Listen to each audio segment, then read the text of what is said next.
காலை பிடித்து தரையில் அடிப்பான், கரும் காகம் கழுகுக்கு இரையிடுவான்,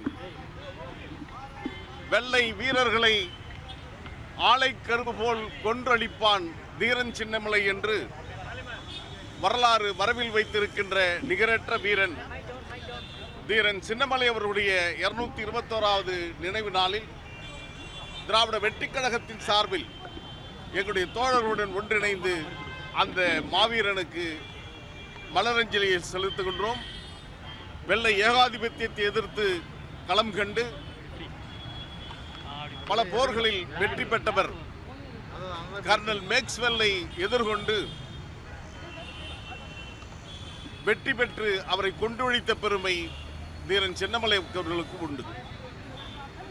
ஐதர் அலி காலத்தில் கொங்கு நாடு ஏன் வடிகொடுக்க வேண்டும் என்று கேட்டபோது, இதை கேட்பதற்கு நீ யார் என்று மைசூர் படை கேட்டபோது, சென்னிமலைக்கும் சிவன்மலைக்கும் இடையில் இருக்கின்ற நான் தீரன் சின்னமலை என்று சொன்னார். எனவே அந்த ஒப்பற்ற வீரன் நாட்டுப்பற்றையும் இன உணர்வையும் ஊட்டிய அந்த மகத்தான மனிதனுக்கு நாடு புகழஞ்சலியை செலுத்திக் கொண்டிருக்கிறது. தீரன் சின்னமலை விதைத்திருக்கின்ற அந்த விதை இன்றும் கண்டு கொண்டிருக்கிறது.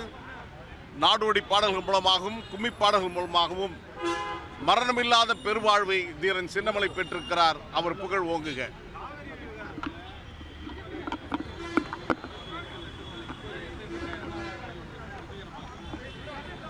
கர்நாடக அரசை பொறுத்தவரையிலும் அவர் எந்த முதலமைச்சராக இருந்தாலும் அவருடைய ஒற்றை தாரகை மந்திரம் தமிழ்நாட்டுக்கு ஒரு சொட்டு தண்ணீர் கூட தரமாட்டோம் என்பதுதான். கர்நாடகா மட்டுமல்ல, கேரளாவில் முல்லை பெரியாறிலும் ஆந்திராவில் பாலாட்டிலும் தலைமடை பகுதி மாநிலங்கள் கடைமடை பகுதிக்கு தண்ணீர் தர மறுப்பதும், மழை காலத்தில் பெருக்கெடுத்து ஓடுகின்ற மழை வெள்ளம் உயிர்களுக்கும் உடைமைகளுக்கும் பயிர்களுக்கும் சேதம் விளைவிக்கின்ற போது அது வழிந்தோடுகின்ற உபரி நீரை பெறுகின்ற மாநிலமாக தமிழ்நாட்டை சகோதர மாநிலங்கள் நினைக்கிறது. சட்டத்தின் ஆட்சி, த ரூல் ஆஃப் லா இந்தியாவில் இருக்கிறது என்று சொன்னால், சட்டத்தின் ஆட்சியை, உச்சநீதிமன்ற தீர்ப்பையும் நடுவர் மன்ற ஆணையையும் உடனடியாக கர்நாடக அரசு நடைமுறைப்படுத்த வேண்டும். அதற்கான நடவடிக்கையில் தமிழக வெற்றிக் கழகத்துடைய அரசு துரிதமாக செயல்பட்டிட வேண்டும்.